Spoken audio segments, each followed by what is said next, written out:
വാർത്തകൾ വിശദമായി.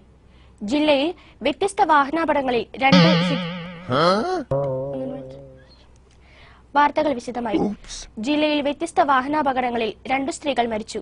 തുമ്പൂർമൊഴി ഡാമിൽ കുളിക്കാനിറങ്ങിയ വൈദിക വിദ്യാർത്ഥി ഒഴുക്കിൽപ്പെട്ട് തൂങ്ങി മരിച്ചു.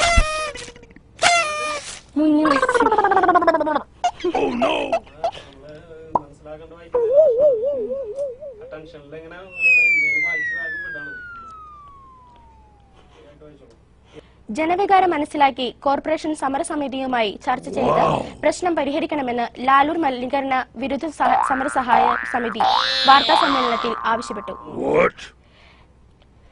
ചാവക്കാട് എടക്കഴിയൂരിൽ വീടിന് തീപിടിച്ച് രോഗിയായ